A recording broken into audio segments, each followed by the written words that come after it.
우리 시편 8편을 같이 읽도록 하겠습니다. 다 같이 읽습니다.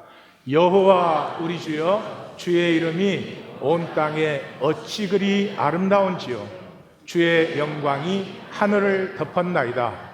주의 손가락으로 만드신 주의 하늘과 주께서 베풀어 두신 달과 별들을 내가 보니, 사람이 무엇이기에 주께서 그를 생각하시며 인자가 무엇이기에 주께서 그를 돌보시나이까. 그를 하나님보다 조금 못하게 하시고 영화와 존귀로 관을 씌우셨나이다. 주의 손으로 만드신 것을 다스리게 하시고 만물을 그의 발 아래 두셨나이다. 여호와 우리 주여, 주의 이름이 온 땅에 어찌 그리 아름다운지요. 아멘. 성경적 인간론의 핵심이죠. 이런 인간론은 성경 외에는 없습니다. 이 모든 만유의 신비 중에 신비, 그 모든 것을 다스리는 권세를 가진 그 주의 이름의 아름다움을 나타내는 자들, 성육시키는 자들, 이 인간론은 성경에 밖에 없습니다. 그리고 이것을 만날 때까지 나는 나를 알 수 없습니다. 다른 사람보다 조금 잘 사는 게 난 줄 압니다. 다른 사람보다 조금 뭘 더 가지는 게 난 줄 압니다. 두말할 것도 없이 평생에 종노릇을 하게 됩니다. 인간의 문제는 딱 한 가지죠. 우리에게 하나님의 생명, 하나님의 형상이 있다는 것이죠. 신비, 비밀, 아름다운 영광, 우리 안에 있다는 거죠. 누구 안에든지. 그래서 아무리 다른 사람보다 잘 돼도, 아무리 내가 욕심 부리는 것을 다 가졌다고 해도 그것으로 행복하지는 않습니다. 그것으로 만족되지도 않습니다. 그건 설명 안 해도 아는 일이죠. 우리의 존재의 영광이 그만큼 아름답기 때문에, 그 영광을 모르기 때문에 성경에는 이렇게 말합니다. 말씀이 육신이 되어 우리 가운데 거하시매. 말씀, 하나님의 그 창조 원리, 생명, 그것이 육신으로 나타났을 때 독생자의 영광이요, 은혜와 진리가 충만하더라. 우리의 운명입니다. 우리는 그곳에 이르도록 창조된 존재들입니다. 그래서 문제예요. 적당히 잘 살면 충분히 행복하다면 무슨 문제가 있겠습니까? 하나님 형상의 가치를 누릴 때까지는 아직도 우리에게는 알지 못하는 목마름과 메마름이 같이 있는 거죠. 내 안에 있는 하나님의 형상이 피어나는 길은 말씀을 만나는 길밖에 없습니다. 당연한 얘기겠죠. 뭘로 내 안에 형상을, 인간 지식으로? 기술로? 생존 요령으로? 말이 안 되죠. 내 안에 있는 이 신비가 피어나는 길은 하나님의 말씀을 만나는 길밖에 없는데, 성경은 말씀이 사라졌다라고 말합니다. 아모스 8장 1절 같이 읽습니다. 주 여호와의 말씀이니라. 보라, 양식이 없어 주림이 아니며 물이 없어 가람이 아니요 여호와의 말씀을 듣지 못한 기다리라. 하나님은 만유 가운데 말씀하시는데 왜 말씀을 듣지 못할까요? 왜 말씀을 만나지 못할까요? 그것을 보면 말씀은 아무나 듣는 것은, 아무나 만나는 것은 분명히 아닌 것 같습니다. 제가 이렇게 제 경험을 통해서 생각을 해보니까 관심이 없으면 못 만나죠.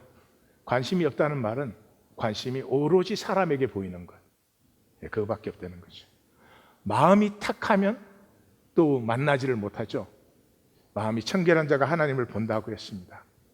마음이 탁하다는 말은 그냥 여러 가지 욕심에 어지러운 거예요. 지혜가 없는 거예요. 아무거나 다 욕심을 부려요.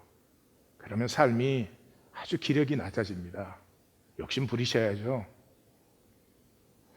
하나님의 형상의 사람이라면 큰 것을 부리십시오. 내 일생이 이 역사에 이 비단줄기를 바라리라. 우리는 이민사회에 살고 있는데 내가 있으므로 이 이민사회의 수많은 아픔들이 좀 치유될 수 있는 그런 삶을 살리라 뭐 등등 욕심 부리십시오. 좀 크게 부리십시오. 또 너무 인색하면 말씀을 만나지 못합니다. 너무 인색하다는 말은 세상 신이 너무 두려운 거죠. 그래서 뭐 아무것도 아닌 것을 붙들어지고 이걸 부들부들 떨어요. 놓지를 못해요. 예. 무엇보다도 불신의 심령 못 만납니다. 불신의 심령이라는 건 평생을 게임으로 살아온 사람, 진실을 체험해보지도 못하고 진실을 알지도 못하고 진실로 살지 못했기 때문에 모든 것이 게임으로 보입니다. 아닌 것을 알고 배워도 게임으로 보입니다. 진정으로 믿을 것이 없습니다. 말씀은 아무나 아무렇게나 만나는 것은 결코 아닌 것 같아요.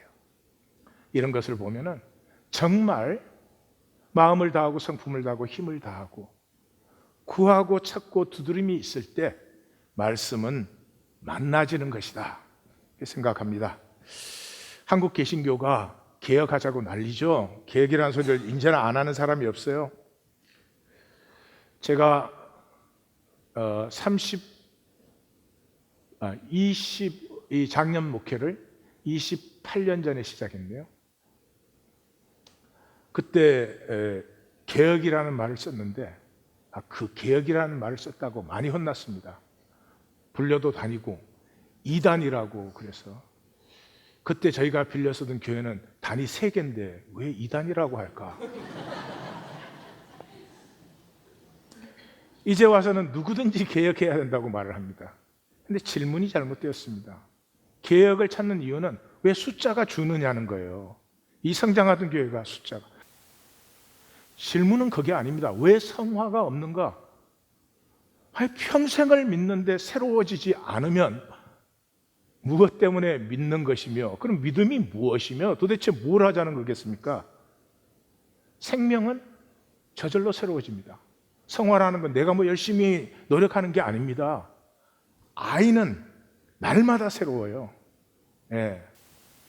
왜 성화가 없죠? 말씀이 없으니까요. 사람을 새롭게 하는 건 말씀밖에 없죠. 말씀이 없으면 의식이 변화되지 않습니다. 한국 종교학계 자료를 성공에 대해 정재현 교수가 발표한 것을 제가 조금 인용하겠습니다. 한국 기독교인의 종교의식의 중증성. 그래서 기독교인을 조사를 해봤더니 기독교인 의식의 47%가 무속적이에요. 무속적이에요. 굉장히 유치한 거죠. 마술적 신앙에 붙들려 있어요. 내 삶에 문제가 있으면 내가 그 삶의 문제를 직면하고 내가 할 수 있는 것은 하고 내가 하지 못하는 것에 대해서는 하나님을 의뢰하고 이런 게 아니고 삶에 문제가 생기면 어떻게 매지컬리 뭐 구슬 한번 하면 부적을 한번 하면 이런 식으로 많은 기독교인들도 역시 마찬가지. 그리고 유교가 25%고 기독교가 19%. 기독교인이 기독교인이 아니죠. 예. 이런 것들을 어떻게 검사했는가? 뭐 이런 걸 했어요. 일상 용어로 자신의 진리를, 내가 예수님을 믿으면 예수님을 믿는 진리를 설명해 보라고 했어요. 일상 용어로. 구원, 은혜, 무슨 뭐 예수님 이런 그 종교 특유의 그 용어를 쓰지 않고 모두가 못했어요. 불가능해요. 삶과 신앙이 분리됐기 때문에 내가 일상에 살 때는 그냥 일상으로 사는 거예요. 교회에 오면 내가 신앙생활을 하는 거예요. 그러니까 교회 용어 없이 일상을 설명하라 그러니까 못하는 거죠. 그래서 할 수 없이 중립 용어를 3,000개를 제공해가지고 그걸로 설명을 하라고 했더니 다 타 종교와 기독교인의 차이보다 기독교 내의 차이가 더 컸다고 그래요.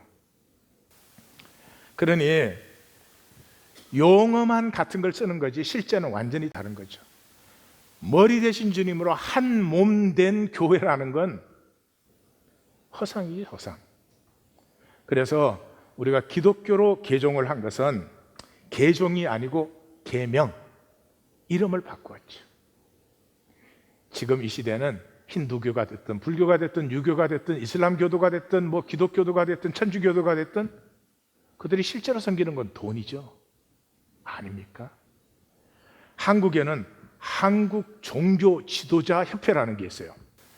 여러분들이 잘 모르실 거지만 뭐 이렇게 정부에서 뭔 홍보를 해야 될 때는 이 7개 이 종교의 지도자들이 다 와가지고 그 같이 사진도 찍고 이래요. 우리는 다 이 정책을 지원한다 뭐 이런 거겠죠. 그게 7개가 뭐예요?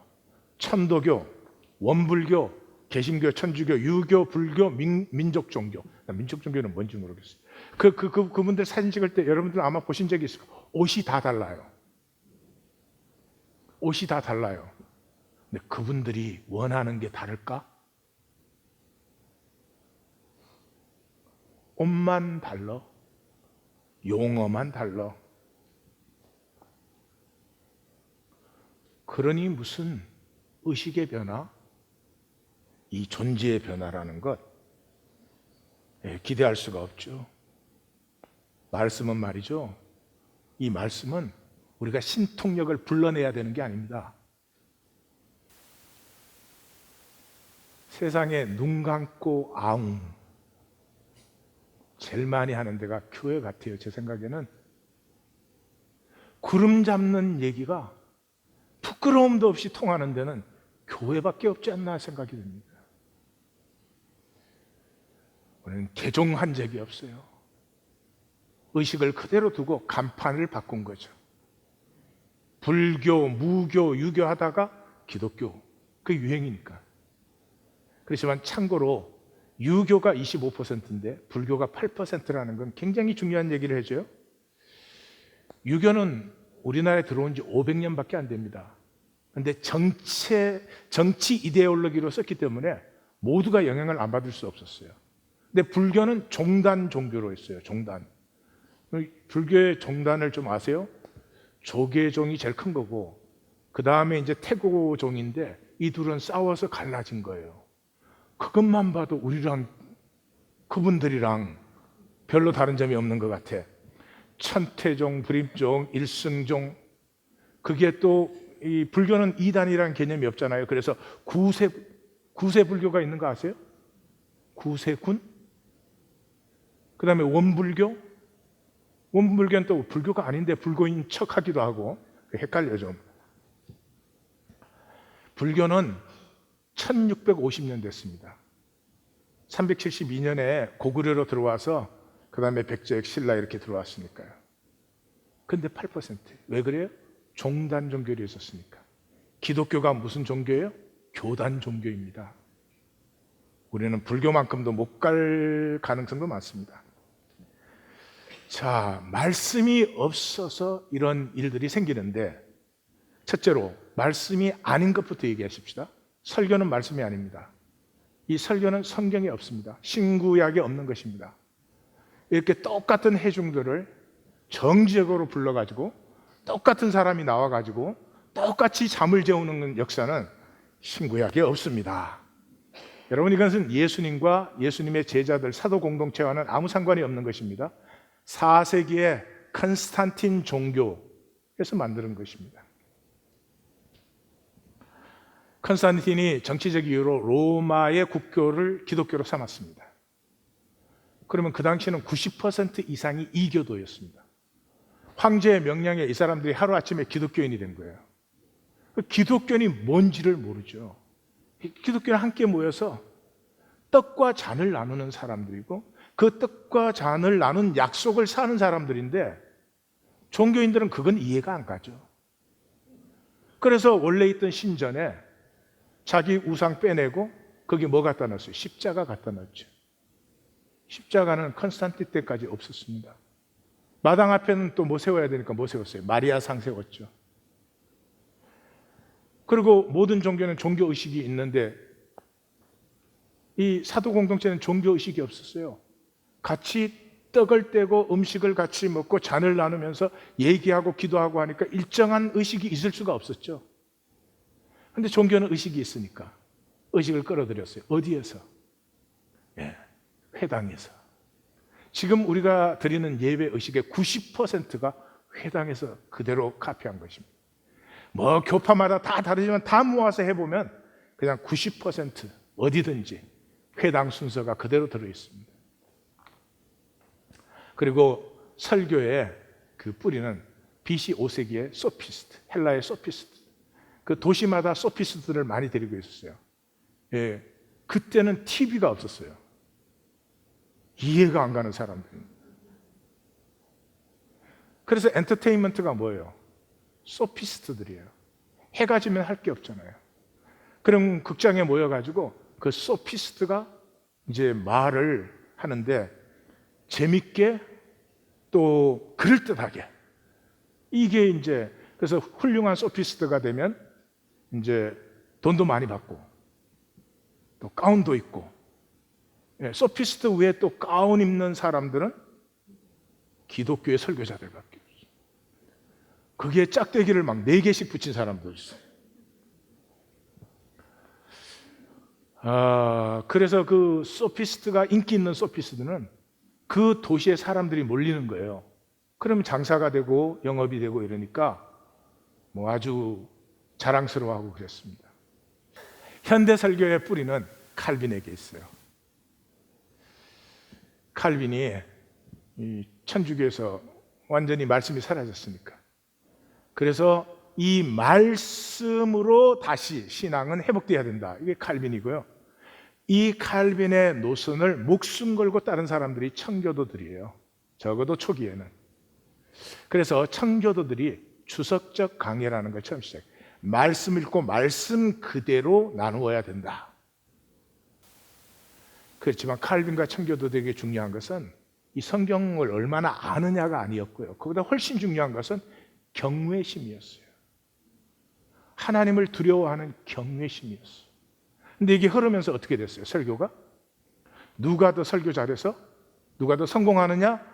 하는 소피스트가 아니고 기피스트가 돼버렸어요. 그러면 경외심은 없죠. 이 말씀 이용해서 내 성공을 만드는 거지, 말씀을 그대로 전달하는, 설교자는 말씀의 전달자입니다. 말씀을 만드는 자가 아닙니다. 근데 만들기에 더 바쁘지. 그 결과로 설교는 무수히 많지만 말씀은 사라져버렸죠. 두 번째로 성경책은 말씀이 아닙니다. 우리 성경은 원본이 없어요. 하나님의 섭리예요. 없어요. 이거 원본 있었더라 하면 또 날릴 거예요. 정말 뭐 터지게 싸웠을지도 모르겠어요. 다행히 원본이 없어요. 무수한 사본들을 갖고 있어요. 이 사본들은 전부가 조금씩 다릅니다, 내용이. 그래서 그 성경학자에 의하면 사본의 다른 글자 수를 다 합하면 성경 결자 수보다 많다는 거예요. 성경책은 말씀이 아니면 말씀을 담은 그릇이죠. 여러분, 시골 엄마와 박사 엄마의 엄마 가슴이 다를까?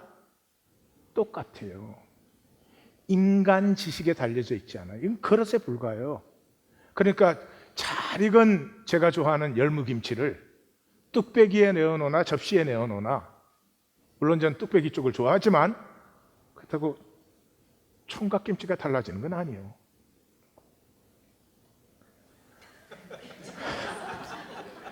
이야, 총각김치 얘기하는데도 그렇게 심각합니까? 총각김치 무슨 계실까 저게. 그래서 글자는 말씀이 아니다 하는 것을 간단히 정리를 해봤습니다. 제가 글자 쪽을 읽을 테니까 성도님들은 말씀 쪽을 읽으세요. 글자는 생각을 다치게 한다. 자기 정당화의 도구로 써먹는다. 지식으로 만들어 힘을 삼는다. 목적은 나를 세워 교만하게 하는 데 있다. 머리를 통해 지식만 발달시킨다. 그저 오묘한 것과 정답을 찾느라고 눈이 새빨갛다.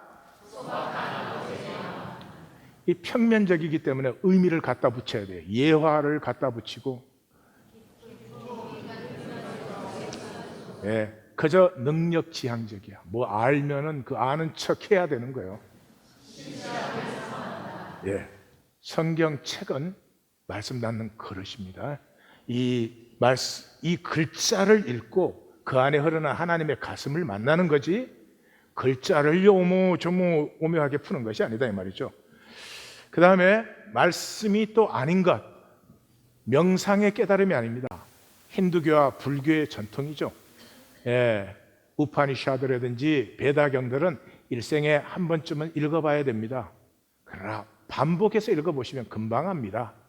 뭘 삶의 기준으로 살면 그건 못 돼요. 이슬람은 꾸란이 신적 명제와 지시예요. 그래서 마호메트가 한 말이 따로 있고 하나님 직접 한 말이 따로 있고 그래요. 사도 바울도 뭐 편지 쓸 때 이건 주님의 말씀이다, 이건 내 생각이다 뭐 그러기도 하긴 하지만, 그래서 하나님의 명제와 지시로 된 것은 목숨 걸고 따라야 됩니다. 그래서 하루에 메카를 향해서 5번 머리를 땅에 대고 기도하는 것은 이슬람교도라면 뺄 수가 없는 것이죠. 높은 학문의 통찰력, 유교와 도교 전통이죠. 아니에요. 굉장히 진지한 학문 연구를 평생을 통해서 이루어내고 그것을 또 진지하게 전수를 합니다. 그래서 뭐 우리나라도 선비들은 그저 맨날 앉아갖고 공자왈 맹자왈 그러다 죽었대요. 삶을 살아야지. 형이상학이 아닙니다. 형이상학이라는 것은 현상이 나타나는, 이렇게 현상이 나타나는 것은 현상 뒤에 숨은 원리가, 이데아의 원리, 우리로 말하면 영적 세계가 있기 때문에 현상 세계가 있어요. 그래서 이 현상 세계를 잘 관찰하면 그 원리 세계의 원리를 알아낼 수 있어요. 그 원리를 우리의 논리적으로 정리한 것을 수학이라고 합니다. 수학. 그래서 서양은 전부가 수학적이에요. 철학도 굉장히, 철학의 시작이 논리학에 있어요. 수학. A equal B and B equal C면은 A equal C다. 뭐 이렇게.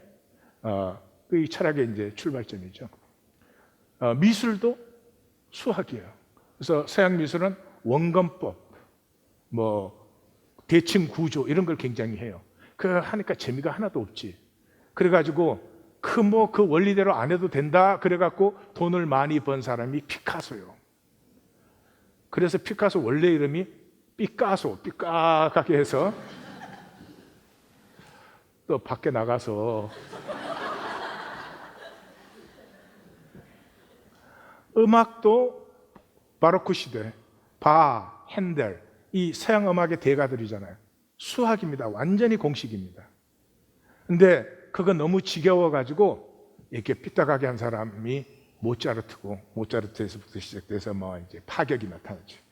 공식대로 나가다가 갑자기 이렇게 하나 툭 튀어나가는 거.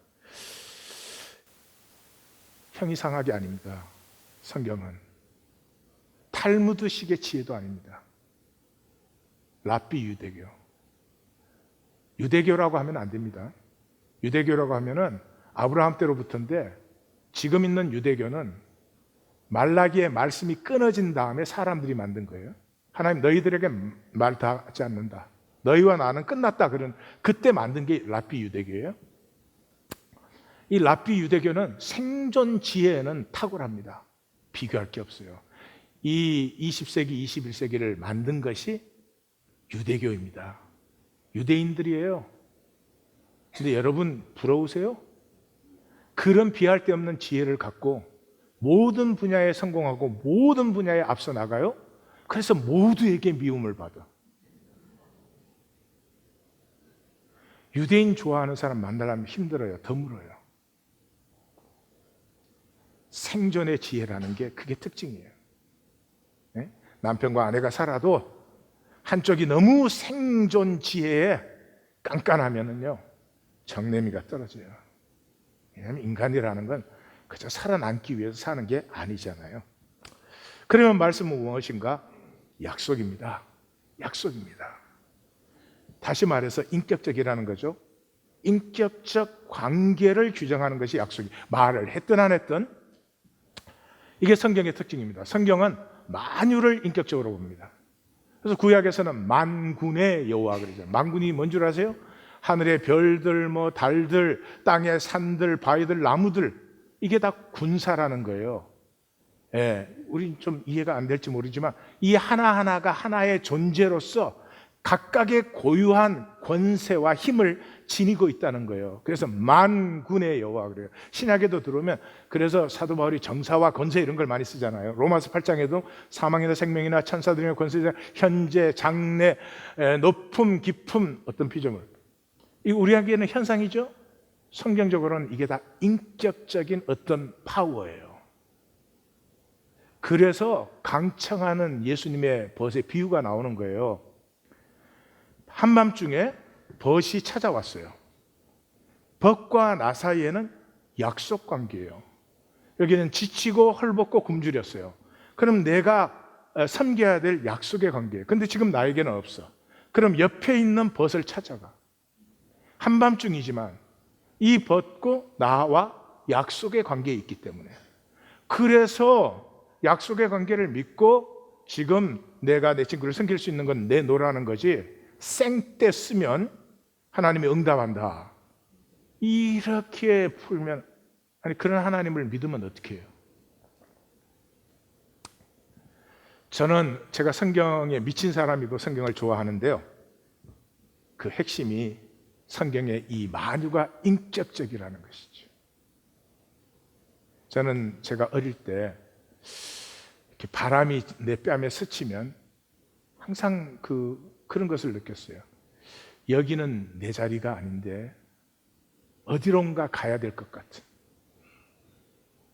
여기는 내 자리, 매주 성도를 괴롭힐 수 있는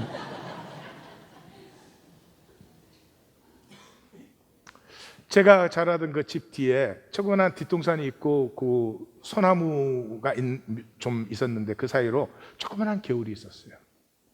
물이 굉장히 맑고 차가웠어요. 근데 항상 그 곁에 가서 가만히 그 흐르는 물을 졸졸졸 보면은 보고 있다가 항상 얘기를 했어요. 그 물에게. 그때부터.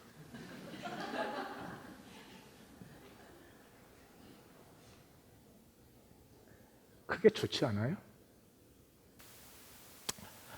이러한 성격의 이 성경의 특징 때문에 우리 생명의 중심은 신실함이 있습니다.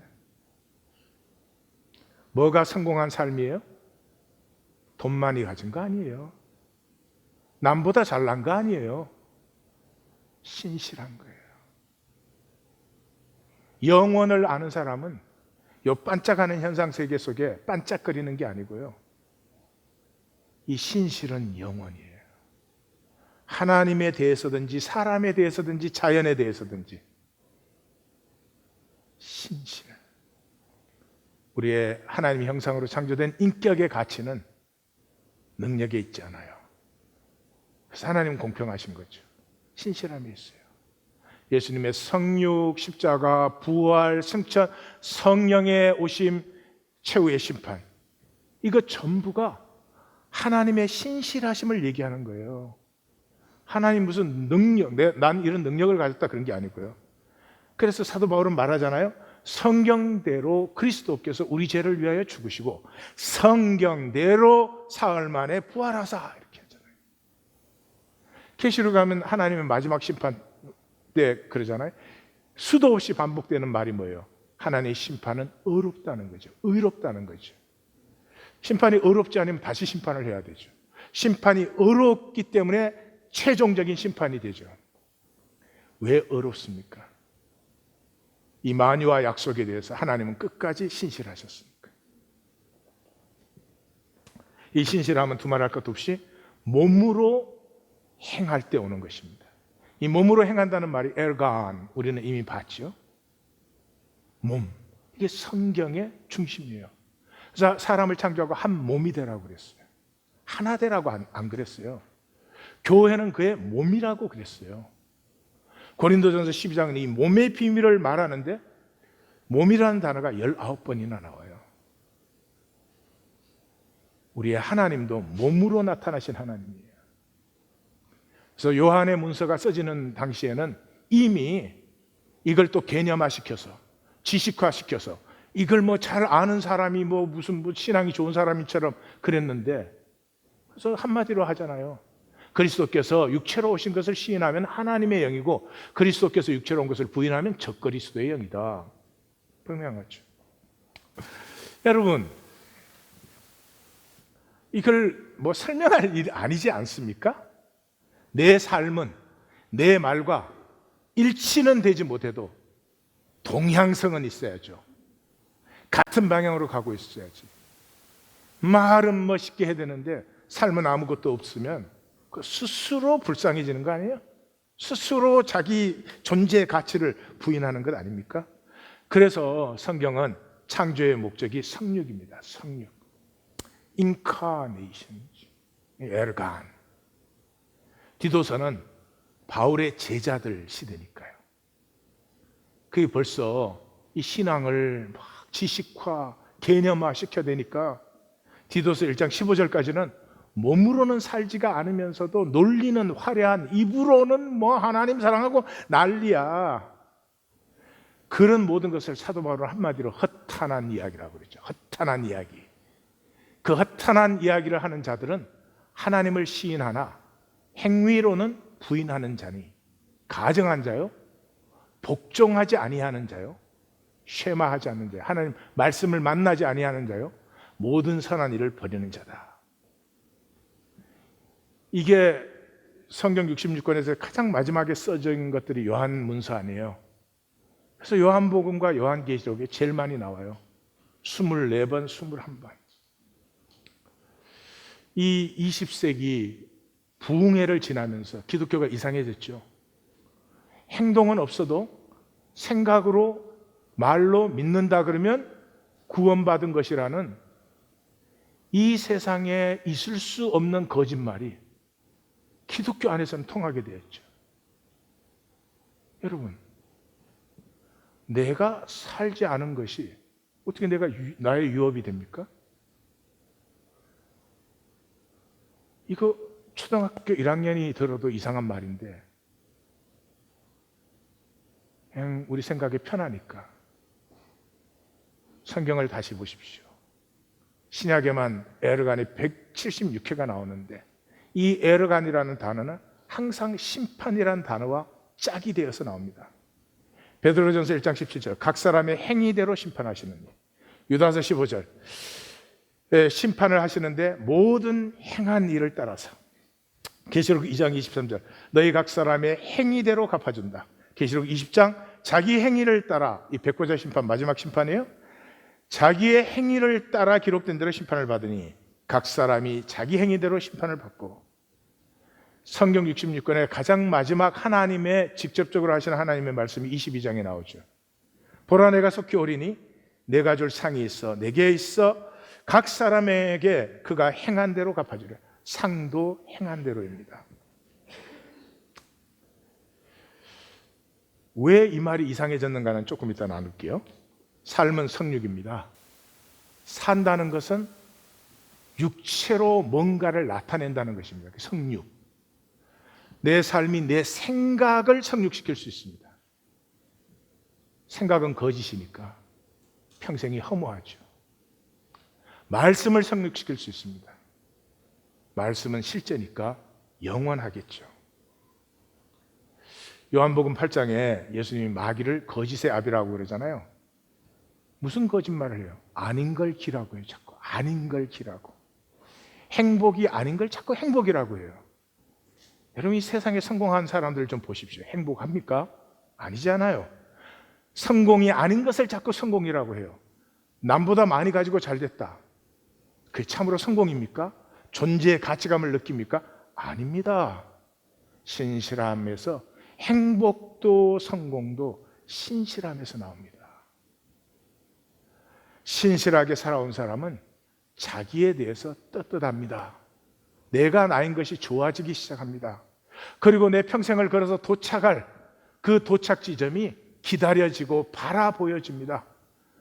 선한 싸움을 싸우고 믿음을 지키고 달려갈 길을 나는 간다 라고 말할 수 있는 진정한 성공, 진정한 행복이 있죠. 구원이 아닌 걸 자꾸 구원이라고 합니다. 지금 이 시대에 기독교에 등록하고 교회 출석하는 게 구원이라고 할 사람은 아마 없을 것 같습니다. 이제까지 그걸로 주장하고 그걸로 모여온 어떤 교회에서도 이제는 더 이상은 그건 부끄러워서 아마 그렇게 직접 말 못할 것입니다. 그 말씀이 20세기 부흥의 시대에 그렇게 우리에게 힘을 쳤습니다. 신앙은 약속을 지키는 것입니다. 성경이 약속이니까요. 이 약속을 지키는 것이 신실함이죠. 그래서 예수님이 약속에 들어갈 때 우리를 부르실 때 따라오느라 그랬잖아요. 이 자리에 그냥 있어도 좋다 그랬지 안 했잖아요. 그래서 제자도의 시작이 어떻게 돼요? 벳세다의 맹인을 눈뜨게 하는 데서 시작해서 바디메오 맹인이 눈뜨는 것으로 제자도 섹션이 끝나죠. 이 벳세다의 맹인을 눈뜨게 할 때 뭐라고 합니까? 마을 밖으로 데리고 나가서. 아니, 눈뜨게 해주는데 마을에서 눈뜨게 해주면 안 됩니까? 안수 못 합니까? 그리고 눈을 뜬 다음에 뭐라 하겠습니까? 다시 마을로 돌아가지 말라 그랬습니다.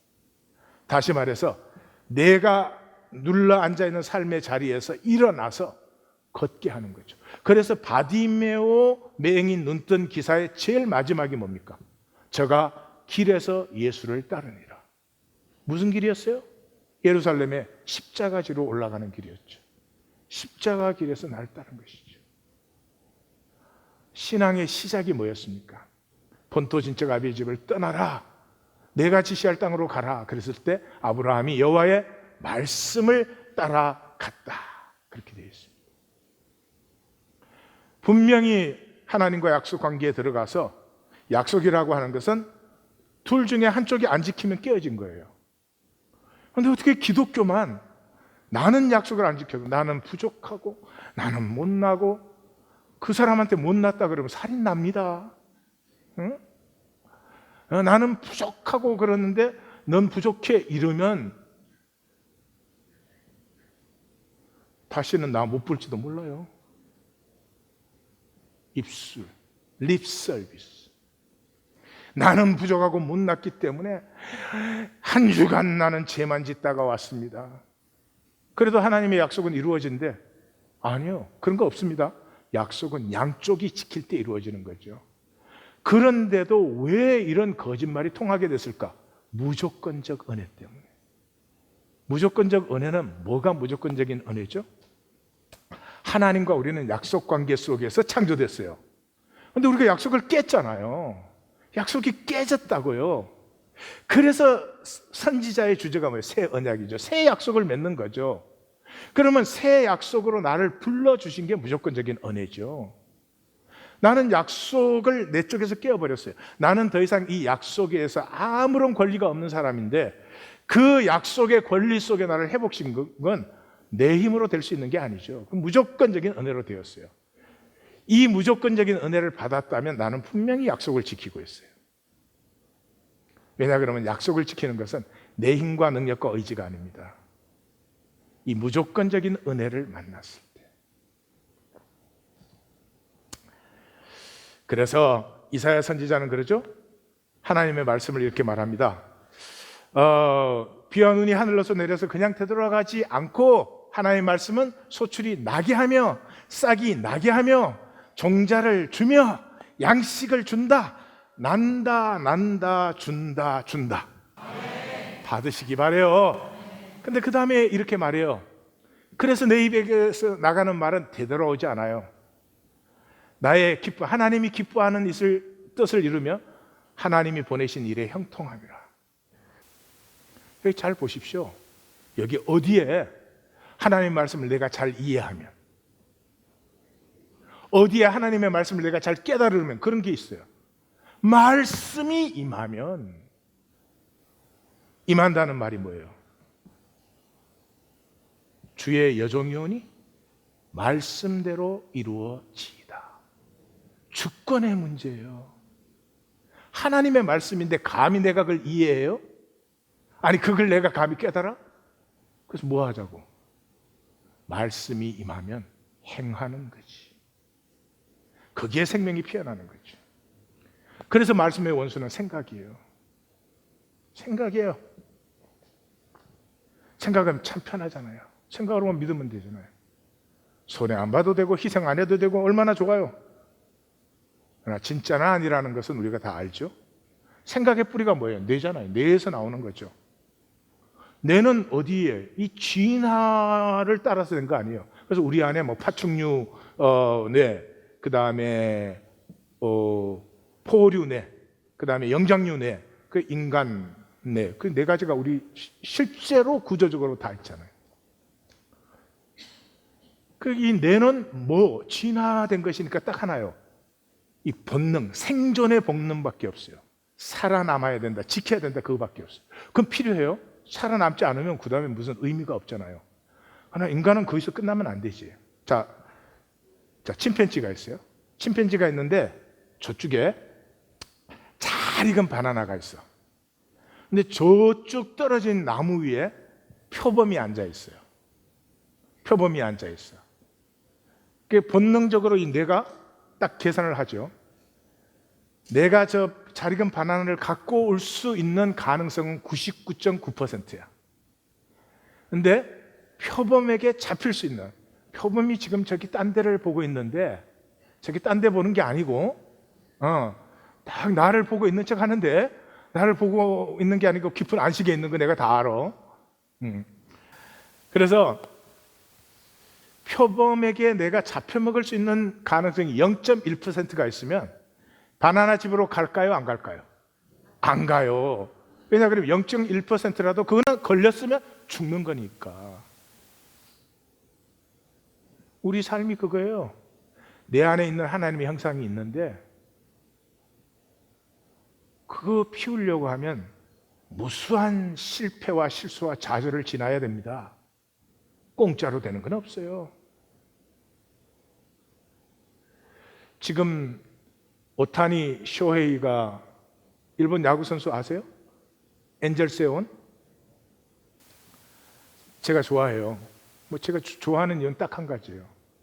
굉장히 자질이 있는데 무수한 실패를, 참혹한 실패를 많이 했어요. 그 일본은 고교 야구가 굉장합니다. 근데 그 고교 야구의 결승전은 일본 열대가 들썩들썩 하는 거예요. 거기에 결승전에 피처로 나가가지고 완전히 망쳐버렸어요. 그런 실수를 수없이 지났어요. 근데 얘는 실수하든 실패하든 꾸준히 자기 연습만 해요. 매덕의 이적료를 받았을 때도 자기 차가 없어요. 운전 배울 시간이 없으니까. 그렇게 해서 투수 겸 타자로 해요. 난 그런 사람들이 좀 잘 되는 걸 세상이 봤으면 좋겠다 이런 생각을 합니다.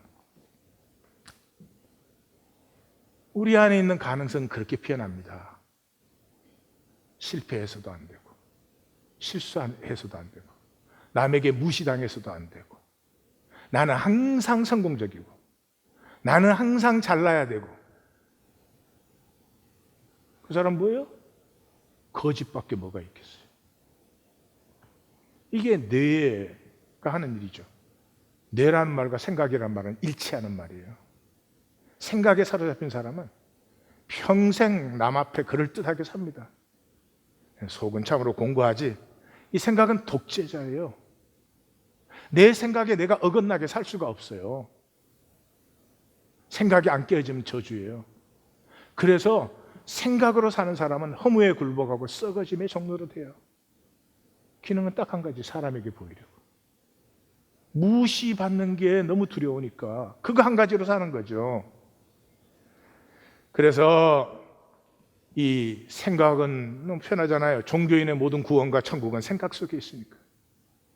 세상에서 에르간, 내 안에 있는 하나님이 만드신 나의 은사, 그리고 내 그 하나님이 내게 주신 그 신실함, 넘어지고 또 넘어질지라도 그렇게 해서 내가 내 길을 걸어서 피어나는 하나님의 아름다움은 다 피해버리고, 생각 속에서는 뭐 놀라워요. 그 뭐 개념과 논리와 지식이 현란스러워. 근데 삶을 봐야지. 내 삶은 어디에 있나? 일치는 안 돼도 동향성은 있어야 되잖아요. 그래서 성경의 신앙은 세상에서 살아야 되는 거죠. 인생의 이 세상의 삶이 뭐냐 하는 건 창세기 4장에서부터 시작되는 얘기죠. 3장까지는 이 역사와 이 삶이 이런가 하는 그 서론을 적어놓고, 그게 핵심이 뭐예요? 죄의 소원은 내게 있으나 너는 죄를 다스릴지니라. 그건 뭐 내한테 소원이 있다 이런 게 아니고요. 세상에서 사는 건 그냥 죄로 사는 거예요. 세상에서 사는데 난 그냥 막 살았더니 거룩해졌다 이런 건 없어요. 세상에서 그냥 같이 떠내려갔더니 나는 너무 신비하고 아름다워졌다 그런 건 없어요. 이 세상은 그렇지 않아요. 우리의 생명력을 기르기 위한 훈련 장소예요. 그러므로 죄를 다스리지 않고는 하나님의 형상이 내 현상으로 표현할 수 없어요. 성경은 아주 재밌는 책이에요. 말씀은 원리잖아요.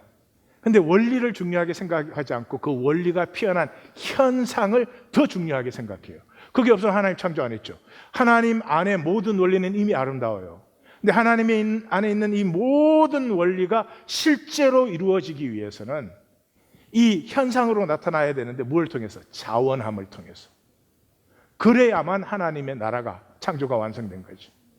근데 종교는 생각과 말만 해요. 세상은 원리는 없이 율법의 행위뿐이야.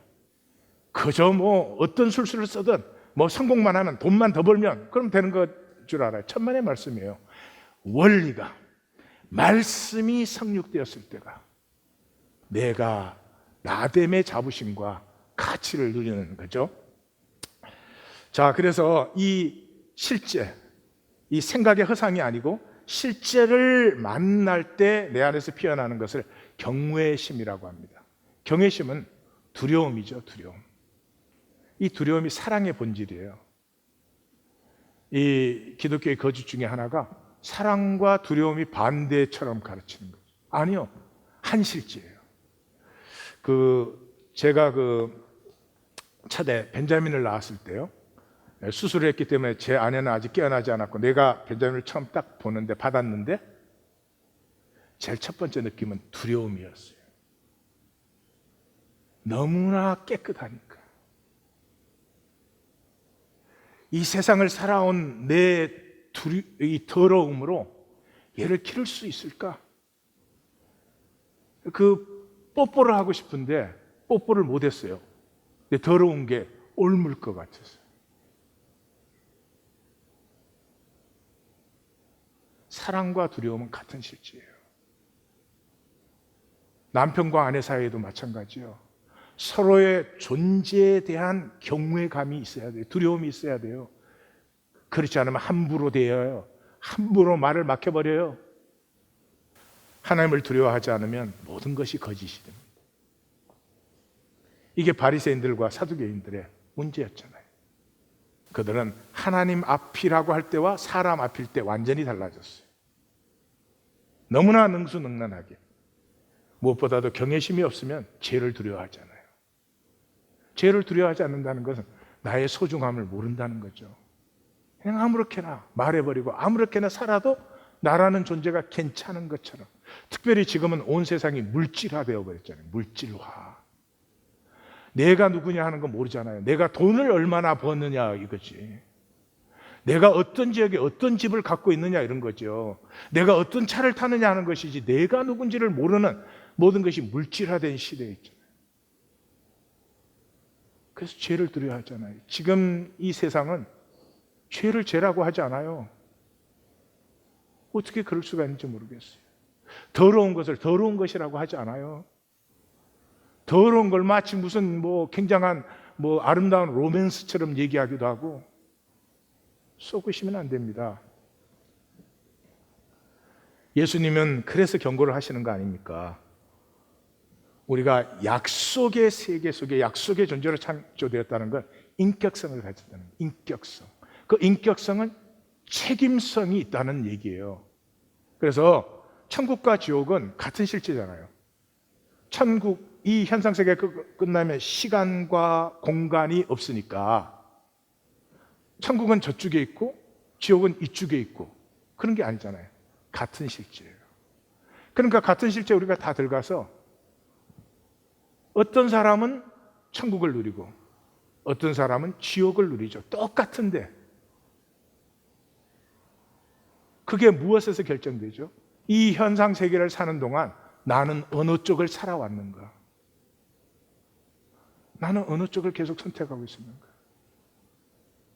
여기 중요한 건 나의 연속성이에요.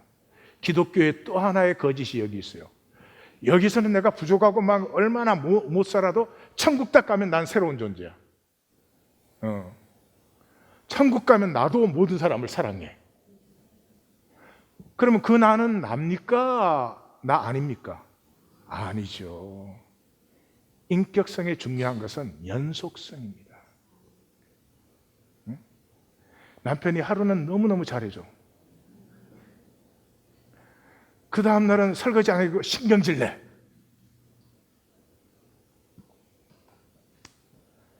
이 인격성과 책임성을, 이 경외심으로부터는 이 인격성과 책임성을 만나기 시작하면서부터 제일 먼저 만나는 것이 공고한 나입니다.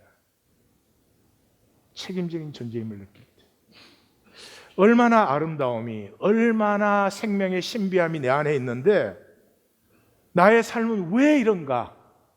시편 22편에서 우리 봤죠.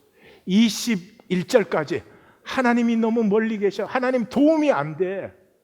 그런데 22절부터 내가 뭐 형제들에게 주를 증거하리라, 온 회중에서 찬양을 하리라, 온 세계야 찬양해라 막 그러는데 왜 저래? 그 이유가 딱 하나예요. 24절에 공고한 자를 멸시하자는. 여기 공고하다는 말은 성경에 3번밖에 안 나온 말이죠. 이 공고함은 뭐 돈이 없거나 힘들거나 그런 상황과 조건적인 게 아니고요. 내 존재에 하나님의 형상의 영광스러움을 만났을 때 만나는 것이죠. 그래서 로마서 7장에 사도 바울이 3번 나오는데 2번째가 여기서 나옵니다. 신구약 통틀어서 오라 나는 공고한 사람. 여러분, 사도 바울이 죄졌다는 얘기입니까? 사도 바울이 게으르게 산다는 말입니까? 사도 바울이 뭘 제대로 안 한다는 말입니까? 아니었습니다. 우리 안에 있는 하나님의 형상의 아름다움을 만난 사람은 내 몸을 불사르게 내어줄지라도 그 형상에서 너무나 멀리 떨어진 나를 발견하는 것이죠. 이 공고함에 하나님의 역사가 임하는 거죠. 그래서 제일 마지막은 이것입니다. 내가 말하기를 나는 부자라 부유한 것이 없다 하나. 이게 우리의 삶 아닙니까? I'm fine. 나 불쌍하게 보지 마세요. 나 무시하지 마세요. 나 괜찮은 사람이에요. 그런데 내 공고한 것, 우린 전부 엔드로 해서 그러는데 내 공고한 것과 그 공고함에서 나오는 것이 뭐냐? 가련한 것, 가난한 것, 눈먼 것, 벌거벗음을 알지 못하는 거다.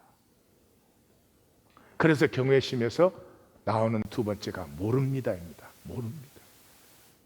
이 모릅니다는 내가 지식적으로 모른다는 게 아니에요. 아픈 것입니다.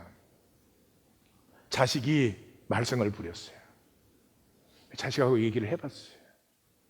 내가 자식을 몰랐어요. 굉장히 아픈 것입니다. 아내가 힘들어해요.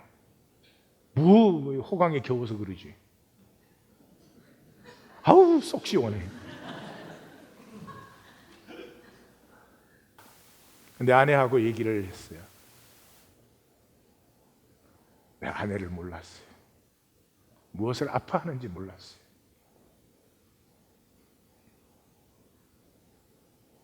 말씀을 만나는 것은 이 모릅니다예요. 글자 읽고 막 갖다 붙여대면 언제 말씀을 만날 수가 있어요. 아니 어쩌면 말씀 만나는 게 무서워서 그렇게 차단하는 건지도 모르겠어요. 모릅니다. 뭐를 알아요? 내 좁쌀 세계 안에 있으니까 내가 다 아는 것 같이, 내 좁쌀 세계를 벗어난 하나님의 광대한 세계를 만나면 모르죠. 인생은 참 이상합니다. 마음대로 안 되는데 마음대로 살아요. 평생에 마음대로 되신 거 있어요? 없어. 내 마음대로 됐으면 이럴 리가 없지. 엄서. 그런데도 마음대로 하려고 그래. 이게 인생의 역설이자 비극이 있습니다. 이제 마음대로가 말씀대로.